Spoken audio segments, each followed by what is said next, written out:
Oh man, playing at the Paradise Lounge with the Macromatics, and it's my first time in Boston doing my own show, so I'm very excited. I've been here a couple times opening up for Lyrics Born, Blackalicious, The Perceptionist, so this is a good chance to kind of, you know, see the Pigeon John fans out in Boston, so it's probably going to be around 3 or 4 people. And I'm excited. That's not true. I've seen at least 10 already. Yes! That's double. You're going to be just fine.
Music-wise, what's happening? The new record came out, so I'm just on the road.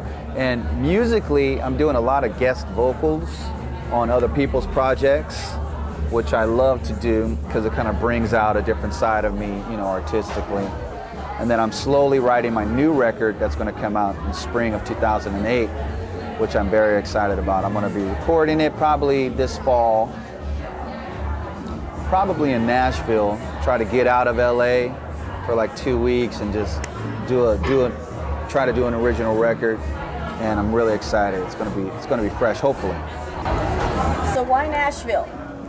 Nashville, one, it's kind of like my second home. I have a lot of friends out there because I used to write a lot of music in the Christian market scene, as well as, you know, the underground rap scene. So I have a lot of just connections and good studios out there for free. And plus it's like a good, fresh breath of air, getting out of LA and, you know, just, I've never done that. It's always been like doing 3 songs and then I have to go to work or have to go do something. I've never like went somewhere and only did music and recorded music, so that's why.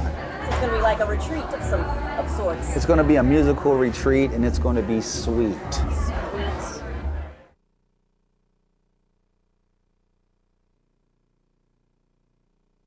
Paid Dues Festival, the 2nd annual one, put on by Merce and Guerrilla Union. Last year I wanted to be on it because it's, you know, the first one, and there's only one in the world, so I'm proud to have it in LA.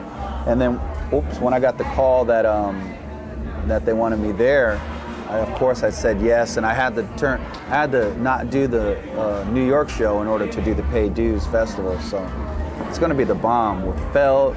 All the big names in indie rap, as well as just hip hop in general, are going to be there, and it's really gaining a lot of attention, which is really dope. Like I think the tide is turning, where a lot of the industry is looking toward the independent artists, because they know that this is working and the mainstream formula isn't necessarily working, isn't making money.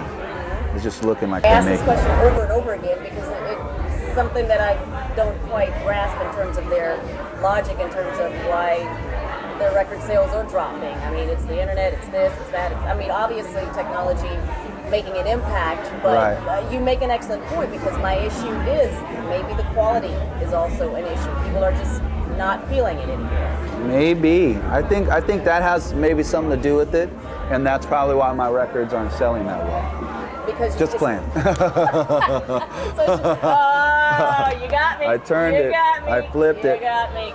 So the quality, and the cookie cutter, Right. like, I mean, there's a lot of pressure. I feel, not sorry for the artists so much, but the labels really, they really have a formula, and especially if you do rap. Like, if you do not look the part and you're trying to do hip hop, you will not get a record deal unless you are connected to Jay-Z or some other big rapper. Like, there's not one really.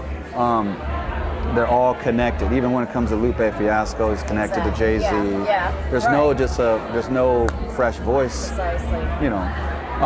which is a little bit, side note, it's a little bit detrimental to African American men, because only one African American man is portrayed in the media. I'm going to keep going on that one and not talk so much. No, please keep going. Preach. But I think that Definitely. I was going to ask you about that. Being, an African American male yourself, That's I right. seriously wanted to know what your take on that was. Yes. I think because the industry is making a lot of money, and a lot of, they're forcing people to or they're only choosing people that fit what they think a black man should look like or act like. I think that it's kind of hurting the music a little bit, and I love a lot of mainstream hip hop that's out there right now. So I'm not in any way like slamming anybody like that. Huge fan of the Clips, Young Jeezy. I think, like, as long as it's heartfelt and they're telling a story, you can kind of tell, like, this. You can tell T.I. is a great example where you can see the balance, where he's not just a buffoon and only that. So meaning there's a lot of good stuff, and then there's a lot of kind of questionable stuff that makes me feel weird. I think that in the long run, I'm scared, like in 50 years, that we're gonna look back and hip hop and what's being promoted as hip hop today is gonna be, we're gonna look very silly. I really think that. So. Right, left, right, huh? Beat down, go left, right, yeah, left, right, huh? Everybody go left, right, huh? Check it, hello, everybody. So the monkey, how do you